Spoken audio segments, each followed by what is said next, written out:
Hello दोस्तों, स्वागत है आपका इस नई वीडियो में। दोस्तों, इस वीडियो में हम एनसीईआरटी आधारित सामान्य अध्ययन के अंतर्गत सामाजिक धार्मिक आंदोलन टॉपिक लेकर के आपके समक्ष उपस्थित हुए हैं। तो बिना देरी किए इन इम्पोर्टेंट सवालों को हम शुरू करते हैं। इससे पहले यदि आपने चैनल को सब्सक्राइब नहीं किया है तो चैनल को सब्सक्राइब करके बेल आइकन को प्रेस कर दें ताकि लेटेस्ट वीडियो की नोटिफिकेशन आप तक पहुँच सके। तो चलिए शुरू करते हैं। इस वीडियो का पहला प्रश्न है, ब्रह्म समाज का सिद्धांत किस पर आधारित है। तो आपसे पूछा गया है कि ब्रह्म समाज का सिद्धांत किस पर आधारित है। आपका राइट आंसर होगा अद्वैतवाद पर। ऑप्शन नंबर बी सही उत्तर दिया गया है। अगला पॉइंट आपको ध्यान रखना है कि ब्रह्म समाज की स्थापना कब होती है। आपका आंसर होगा 20 अगस्त 1828 को। कब होती है? 20 अगस्त 1828 को ब्रह्म समाज की स्थापना होती है। और ब्रह्म समाज की स्थापना किस स्थान पर होती है? तब आपका आंसर होगा कि कलकत्ता में ब्रह्म समाज की स्थापना होती है। और इसके संस्थापक कौन होते हैं? तब आपका आंसर होगा कि राजा राम मोहन राय के द्वारा ब्रह्म समाज की स्थापना की गई। कब? 1828 में। और ये किस सिद्धांत पर आधारित है? अद्वैतवाद सिद्धांत पर। ऑप्शन नंबर बी आपका राइट आंसर हो जाएगा। अगला प्रश्न है, निम्न महापुरुषों में से कौन भारतीय राष्ट्रवाद का जनक कहलाता है। तो भारतीय राष्ट्रवाद का जनक के रूप में हम किसको जानते हैं? इन चारों में से आपका सही आंसर होगा राजा राम मोहन राय को। ऑप्शन नंबर बी आपका सही उत्तर दिया गया है। अगला पॉइंट आपको ध्यान रखना है कि राजा राम मोहन राय को भारतीय पत्रकारिता का अग्रदूत के रूप में भी जानते हैं। या फिर आप बोलोगे कि ये भारतीय पत्रकारिता के अग्रदूत तो हैं ही, इनके साथ साथ इनके द्वारा ब्रह्म समाज की स्थापना की गई है। ब्रह्म समाज के संस्थापक के रूप में भी हम राजा राम मोहन राय जी को जानते हैं। ऑप्शन बी आपका सही उत्तर दिया गया। अगला प्रश्न है, प्रार्थना समाज का संस्थापक कौन था। तो ये आपसे पूछा गया है कि प्रार्थना समाज के संस्थापक कौन थे। आपका सही आंसर होगा कि प्रार्थना समाज के संस्थापक थे आत्माराम पांडुरंग। ऑप्शन सी सही उत्तर दिया गया है। अगला पॉइंट आपको ध्यान रखना है कि आत्माराम पांडुरंग के द्वारा प्रार्थना समाज की स्थापना ये किस वर्ष की गई थी। तब आपका आंसर होगा 1867 में। कब की गई थी? 1867 में किसकी स्थापना होती है? तब आपका आंसर होगा कि प्रार्थना समाज की स्थापना होती है। कौन करते हैं? आत्माराम पांडुरंग साहब करते हैं। कब करते हैं? 1867 में करते हैं। अगला पॉइंट आपको ध्यान रखना है कि इसकी जो स्थापना है वो इसकी स्थापना में महत्वपूर्ण जो भूमिका होती है वो महाविंद गोविंद रानाडे की होती है। किसकी होती है? महाविंद गोविंद रानाडे की महत्वपूर्ण भूमिका होती है। और महाविंद गोविंद रानाडे को महाराष्ट्र का सुकरात के नाम से भी जानते हैं। तो ये पॉइंट आपको ध्यान रखना है। अगला प्रश्न है, स्वामी दयानंद सरस्वती ने आर्य समाज की स्थापना कहाँ की थी। तो ये आप जानते हैं कि आर्य समाज की स्थापना ये किस वर्ष होती है। आपका आंसर होगा 1875 में होती है। और किसके द्वारा की जाती है? स्वामी दयानंद सरस्वती के द्वारा की जाती है। किसी स्थान पर होती है? आपका आंसर होगा कि बंबई में होती है, मुंबई में होती है। ऑप्शन नंबर ए आपका सही उत्तर दिया गया है। अगला प्रश्न है कि MC सीतलवाड़, BN राव तथा आलिद कृष्णा स्वामी अय्यर प्रख्यात सदस्य थे। तो ये किसके प्रख्यात सदस्य थे? ये तीन जो सदस्य थे ये किसके प्रख्यात सदस्य थे? आपका आंसर होगा सर्वेंट ऑफ इंडिया सोसाइटी के सदस्य थे। ऑप्शन नंबर डी आपका राइट आंसर दिया गया है। अगला प्रश्न है, निम्नलिखित में से किसने 1872 ईस्वी में नेटिव मैरिज एक्ट को पारित कराने में महत्वपूर्ण भूमिका निभाई थी। तो आपको ध्यान रखना है कि 1872 में कौन सा एक्ट पारित होता है। तब आपका आंसर होगा नेटिव मैरिज एक्ट पारित होता है। और इसमें महत्वपूर्ण भूमिका किसने निभाई थी? आपका आंसर होगा कि इसमें महत्वपूर्ण भूमिका ये निभाई गई थी आपकी केशव चंद्र सेन के द्वारा। ऑप्शन सी आपका राइट आंसर हो जाएगा। अगला प्रश्न है, 19वीं सदी के प्रसिद्ध पारसी समाज सुधारक कौन थे। आपका आंसर होगा 19वीं सदी के प्रसिद्ध जो पारसी समाज सुधारक थे उनका नाम था, आपका राइट आंसर है कि ये बहराम जी M मालावारी। ऑप्शन नंबर डी सही उत्तर दिया गया है। अगला प्रश्न है, बहुजन समाज का संस्थापक कौन थे। आपका राइट आंसर होगा बहुजन समाज के संस्थापक थे मुकुंदराम पाटिल। ऑप्शन बी सही आंसर दिया गया है। चलिए अगला प्रश्न है कि पिछड़े वर्गों का उत्थान किसका मुख्य उद्देश्य था। पिछड़े वर्गों का उत्थान करना ये मुख्य उद्देश्य किसका था? इन चारों में से क्या प्रार्थना समाज का था? नहीं। आर्य समाज का था? नहीं। सत्यशोधक समाज का था? बिल्कुल। रामकृष्ण मिशन का था? नहीं। तो आपका जो सही आंसर होगा वो सत्यशोधक समाज हो जाएगा। ऑप्शन नंबर बी सही उत्तर दिया गया। अगला पॉइंट आप जानते हैं कि सत्यशोधक समाज की जो स्थापना है वो किसके द्वारा की गई है, तब आपका आंसर होगा कि ये की गई है ज्योतिराव फूले के द्वारा। किसके द्वारा? ज्योतिराव फूले के द्वारा सत्यशोधक समाज की स्थापना की गई। ऑप्शन बी आपका सही आंसर दिया गया। अगला प्रश्न है निम्नलिखित युग्मों में से कौन सा युग्म सुमेलित नहीं है? तो यहाँ पे गलत युग्म का चयन करना है आपको। आपका राइट आंसर होगा कि यहाँ पे राजा राम मोहन राय के द्वारा ब्रह्म समाज की स्थापना की गई, पॉइंट सही है। स्वामी दयानंद सरस्वती के द्वारा आर्य समाज की स्थापना की गई, पॉइंट सही दिया गया है। स्वामी विवेकानंद के द्वारा रामकृष्ण मिशन की स्थापना की गई, ये पॉइंट भी सही दिया गया है। महाविंद गोविंद रानाडे के द्वारा यहाँ पे थियोसोफिकल सोसाइटी की स्थापना दी गई, जो कि गलत है। थियोसोफिकल सोसाइटी की स्थापना, थियोसोफिकल जो सोसाइटी है इसकी स्थापना वो किसके द्वारा की गई, ये आप जानते हैं कि इसकी स्थापना की गई है आपका H.S. अलकाट और मैडम ब्लातवास्की के द्वारा। ऑप्शन नंबर डी आपका सही उत्तर दिया गया। आपको गलत का चयन करना था तो ऑप्शन डी आपका सही उत्तर होगा। अगला प्रश्न है निम्नलिखित में से कौन एक सही सुमेलित है? तो यहाँ पे सही कथन कौन सा सुमेलित किया गया है उसका चयन करना है आपको।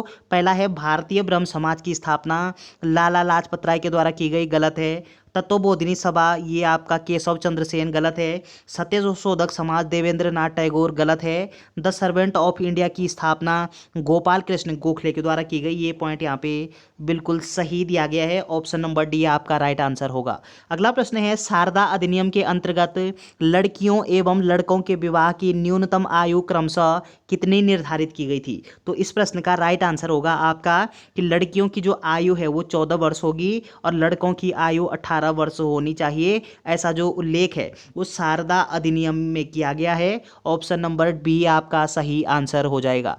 अगला प्रश्न है निम्न में से किस वर्ग को सर्वप्रथम पश्चिमी सभ्यता ने प्रभावित किया? तो पश्चिमी सभ्यता ने किस वर्ग को यहाँ पे प्रभावित किया है सबसे अधिक? आपका जो सही आंसर है वो हो जाएगा आपका, ये किया गया है आपका शिक्षित हिंदू मध्यम वर्ग को। ऑप्शन सी सही आंसर दिया गया है। अगला प्रश्न है किसने कहा यदि भगवान अस्पृश्यता को सहन करते हैं तो मैं कभी भगवान को नहीं मानूंगा? ये कथन है आपका बाल गंगाधर तिलक जी का। ऑप्शन नंबर बी आपका राइट आंसर हो जाएगा। अगला प्रश्न है थियोसोफिकल सोसाइटी की स्थापना किसने की? तो आपका जो सही आंसर है कि थियोसोफिकल सोसाइटी की स्थापना या फिर इसके जो संस्थापक है वो कौन हो जाएंगे? आपका आंसर होगा कि madam P.H. Blavatsky. Option number A आपका सही आंसर दिया गया है। चलिए अगला पॉइंट आपको ध्यान रखना है कि थियोसोफिकल सोसाइटी की स्थापना ये किस वर्ष होती है, तब आपका आंसर होगा कि इसकी स्थापना होती है 1875 ईस्वी में। और किस स्थान पर होती है, तब वो आपका आंसर होगा कि थियोसोफिकल सोसाइटी की स्थापना ये होती है आपका न्यूयॉर्क में। ये पॉइंट आपको ध्यान रखना है। ऑप्शन ए आपका राइट आंसर हो जाएगा। अगला प्रश्न है 19वीं शताब्दी के उत्तरार्ध में नव हिंदूवाद के सर्वश्रेष्ठ प्रतिनिधि कौन थे? आपका जो सही आंसर है वो हो जाएगा आपका सर्वश्रेष्ठ प्रतिनिधि पूछा गया है आपसे। आपका राइट आंसर है कि Swami Vivekananda. Option number B सही उत्तर दिया गया। अगला प्रश्न है कि महाराष्ट्र के किस समाज सुधारक को लोक हितवादी कहा जाता था? तो महाराष्ट्र का वो कौन सा समाज सुधारक है जिसको लोक हितवादी के नाम से भी जानते थे? आपका आंसर होगा ये थे आपके गोपाल हरि देशमुख। ऑप्शन डी सही आंसर दिया गया है। चलिए अगला प्रश्न है कि कलकत्ता के प्रसिद्ध प्रेसिडेंसी कॉलेज जिसे पूर्व हिंदू कॉलेज की स्थापना किसने की थी? तो कलकत्ता का जो सुप्रसिद्ध प्रेसिडेंसी कॉलेज है इसकी स्थापना किसके द्वारा की गई? आपका आंसर होगा ये राजा राम मोहन राय के द्वारा स्थापित कॉलेज है।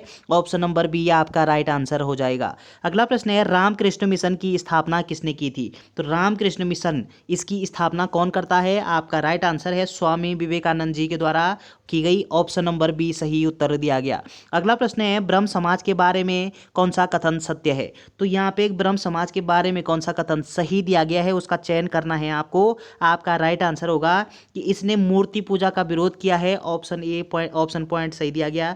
दूसरा पॉइंट भारतीय धार्मिक ग्रंथों की व्याख्या के लिए इसने पुरोहित वर्ग को अस्वीकार किया, ये पॉइंट भी सही दिया गया।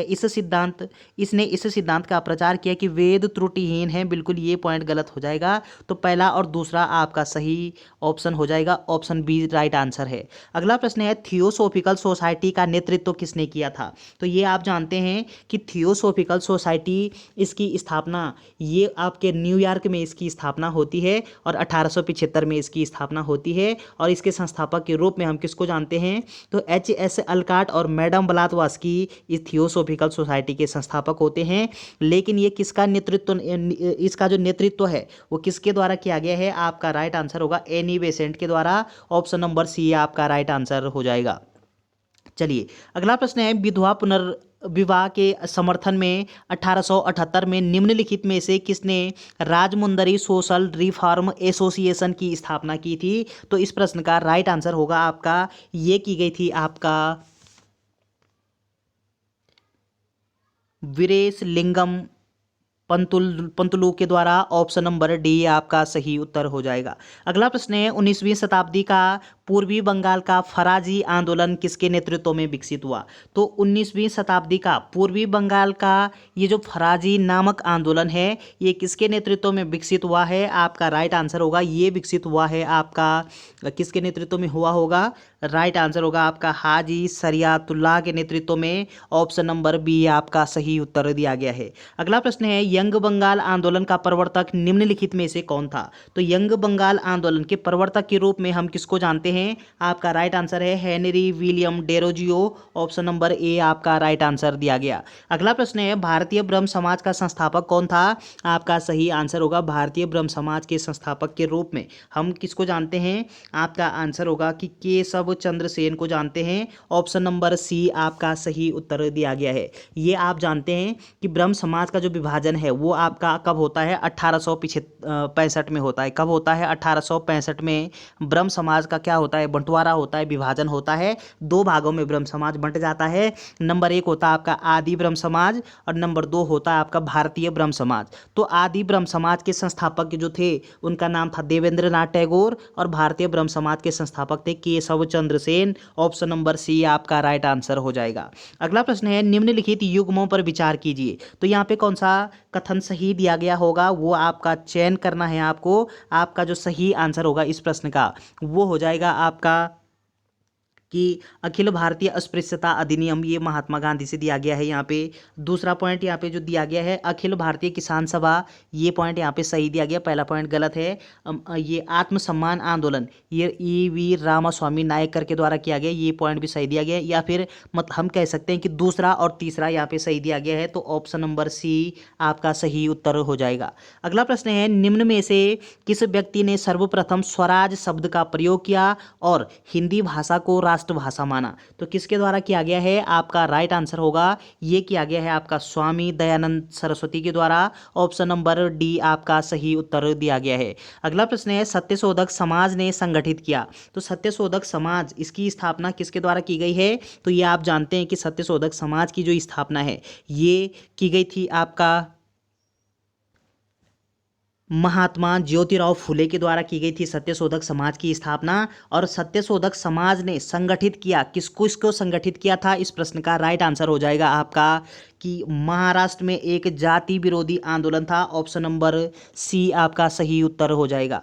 अगला प्रश्न है नरबलि प्रथा को समाप्त करने के लिए कानून किसके शासनकाल में बनाया गया? तो सबसे पहले नरबलि प्रथा के लिए नरबलि प्रथा को समाप्त करने के लिए किसके द्वारा कानून बनाया गया है? किसके शासनकाल में बनाया गया है कानून को? आपका राइट आंसर होगा ये बनाया गया है लॉर्ड हार्डिंग के समयकाल में, ऑप्शन नंबर बी आपका राइट आंसर दिया गया। अगला प्रश्न है ईश्वर चंद्र विद्यासागर द्वारा चलाए गए सामाजिक सुधार आंदोलन में प्रमुख था। तो उनके आंदोलन में प्रमुख बातें क्या थी? आपका सही आंसर होगा ये था आपका विधवा पुनर्विवाह, ऑप्शन सी सही उत्तर दिया गया है। अगला प्रश्न है भारतीय पुनर्जागरण का प्रथम नेता किसे कहा जाता है? तो भारतीय पुनर्जागरण का अग्रदूत के रूप में हम किसको जानते हैं? राजा राम मोहन राय को जानते हैं। तो इस प्रश्न का जो सही आंसर होगा आपका वो क्या होगा कि राजा Ram Mohan Roy, option number C सही उत्तर दिया गया। अगला प्रश्न है देवेंद्र नाथ ठाकुर द्वारा किस संगठन की स्थापना की गई? तो देवेंद्र नाथ ठाकुर ने किस संगठन की स्थापना की थी? आपका राइट आंसर होगा ये की गई थी तत्वबोधिनी सभा की स्थापना किसने की? देवेंद्र नाथ ठाकुर के द्वारा की गई। ऑप्शन नंबर डी आपका राइट आंसर हो जाएगा। अगला प्रश्न है 1829 में सती प्रथा को गैर कानूनी किसने घोषित किया?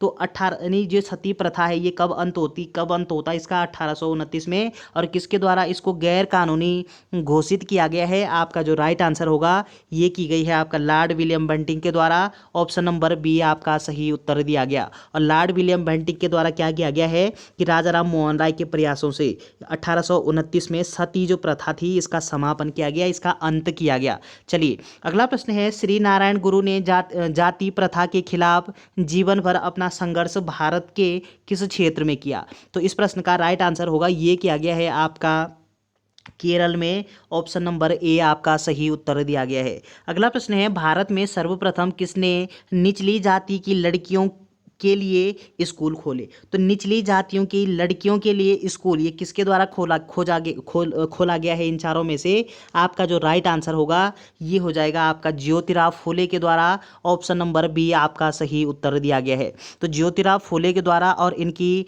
जो धर्मपत्नी थी माता सावित्रीबाई फूले, तो ज्योतिबा फूले और माता सावित्रीबाई फूले के द्वारा क्या किया गया है कि जिनको अछूत कहा जाता था, अछूत वर्ग के लड़कियों के लिए सबसे पहले विद्यालय ज्योतिराव फूले के द्वारा खोला गया था। ऑप्शन नंबर बी आपका राइट आंसर दिया गया है। चलिए अगला प्रश्न है सूची फर्स्ट को सूची सेकंड के साथ सुमेलित कीजिए। तो सूची फर्स्ट और सूची सेकंड को मैचिंग करना है। आपका जो सही आंसर होगा वो क्या होना चाहिए? आपका सही आंसर होगा कि यानी पहले का ये जो संबंध है ए का संबंध होगा आपका ये जो शारदा एक्ट है आपका 1929 का, ये पॉइंट आपको ध्यान रखना है। अगला जो है आपका बी का जो संबंध है आपका वो है आपका 2 से, ये सती प्रथा ये आपका 1829 का है, बिल्कुल पॉइंट सही दिया गया है। और अगला जो है हिंदू पुनर्विवाह अधिनियम जो है आपका ये हो जाएगा 1856 का। ये कब का? हिंदू पुनर्विवाह अधिनियम 1856 का है। और इसका जो संबंध है ये आपका 1891 हो जाएगा। इस हिसाब से आपका जो सही आंसर है वो आपका ऑप्शन नंबर सी सही उत्तर दिया गया है। अगला प्रश्न है 1924 का बंगाल का तारकेश्वर आंदोलन निम्न में से किसके विरुद्ध था? तो ये जो बंगाल का तारकेश्वर आंदोलन है ये कब हुआ है? 1924 में हुआ। और किसके विरुद्ध था ये आंदोलन? आपका राइट आंसर होगा ये था आपका मंदिरों में भ्रष्टाचार के विरोध में। ऑप्शन नंबर ए आपका सही उत्तर दिया गया है। अगला प्रश्न है कि देवबंद आंदोलन यूपी संयुक्त प्रांत में किस वर्ष में प्रारंभ हुआ? तो देवबंद जो आंदोलन है ये किस वर्ष प्रारंभ हुआ है? आपका राइट आंसर होगा ये प्रारंभ हुआ है आपका वर्ष 1866 ईस्वी में। ऑप्शन नंबर डी सही उत्तर दिया गया है। अगला प्रश्न है निम्नलिखित नेताओं में किसने क्रांतिकारी संगठन अभिनव भारत समाज की स्थापना की? तो क्रांतिकारी संगठन और अभिनव भारत समाज की स्थापना वो किसके द्वारा की गई है? आपका राइट आंसर होगा ये की गई है आपका विनायक दामोदर सावरकर के द्वारा। ऑप्शन नंबर बी आपका राइट आंसर दिया गया। अगला प्रश्न है कि नवबौद्धवाद के प्रतिपादक कौन है? आपका राइट आंसर होगा ये है आपके अंबेडकर। ऑप्शन नंबर सी सही उत्तर दिया गया। तो नव बौद्धवाद के जो प्रतिपादक के रूप में हम डॉक्टर BR अम्बेडकर साहब को जानते हैं। ऑप्शन नंबर सी आपका राइट आंसर हो जाएगा। और डॉक्टर अम्बेडकर को हम भारतीय संविधान के पिता के रूप में भी जानते हैं, फादर ऑफ इंडियन कॉन्स्टिट्यूशन। अगला प्रश्न है निम्नलिखित समाज सुधारकों में से कौन संस्कृत भाषा में प्रवीणता के लिए जाना जाता है? तो किसको जानते हैं इन चारों में से? आपका राइट आंसर होगा ये जाना जाता है आपका उपयुक्त सभी को, या फिर दयानंद सरस्वती को भी जाना जाता है, ईश्वरचंद विद्यासागर को भी, राजा राम मोहन राय को, उपयुक्त सभी। ऑप्शन नंबर डी आपका राइट आंसर दिया गया। अगला प्रश्न है सत्यार्थ प्रकाश किसके द्वारा लिखा गया है? तो सत्यार्थ प्रकाश जो पुस्तक है ये किसके द्वारा लिखी गई पुस्तक है? ये आप जानते हैं। आपका जो राइट आंसर है ये हो जाएगा आपका दयानंद सरस्वती के द्वारा। ऑप्शन नंबर डी आपका सही उत्तर दिया गया। अगला पॉइंट आपको ध्यान रखना है कि सत्यार्थ प्रकाश नामक जो ग्रंथ है वो दयानंद सरस्वती के द्वारा कब लिखा गया है? तब आपका आंसर होगा कि 1874 ईस्वी में सत्यार्थ प्रकाश नामक जो ग्रंथ है वो स्वामी दयानंद सरस्वती के द्वारा लिखा गया है। ऑप्शन नंबर डी आपका राइट आंसर हो जाएगा। अगला प्रश्न है निम्नलिखित पर विचार कीजिए। तो इस प्रश्न का जो सही आंसर है वो क्या होना चाहिए? आपका राइट आंसर होगा कि यहाँ पे कलकत्ता यूनिटेरियन कमेटी ये और यानी फिर इस प्रश्न का केशव चंद्र सेन का संबंध उपयुक्त में से किसकी स्थापना से है। यानी केशव चंद्र सेन के द्वारा केशव चंद्र सेन के द्वारा इन तीनों में से किसकी स्थापना की गई थी। तो आपका जो सही आंसर होगा वो हो जाएगा आपका ये, इसकी स्थापना की गई थी, इसकी स्थापना ये इससे इनका संबंध नहीं था। तो ऑप्शन नंबर दूसरा और तीसरा पॉइंट यहाँ पे सही दिया गया, ऑप्शन नंबर बी आपका राइट आंसर हो जाएगा।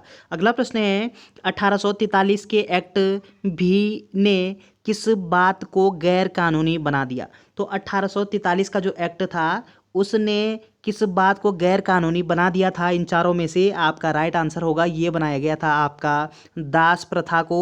ऑप्शन नंबर डी आपका सही आंसर दिया गया है। अगला प्रश्न है विवेकानंद ने शिकागो में आयोजित पार्लियामेंट ऑफ वर्ड्स रिलीजन्स में भाग लिया था। तो किस वर्ष भाग लिया था ये आप जानते हैं। आपका जो राइट आंसर है वर्ष 1893 में, ऑप्शन नंबर सी आपका सही उत्तर दिया गया है। तो चलिए दोस्तों, ये NCERT आधारित 45 इंपॉर्टेंट प्रश्न थे। वीडियो अगर आपको अच्छी लगती है तो चैनल को शेयर एंड सब्सक्राइब करना ना भूलें। Thanks for watching.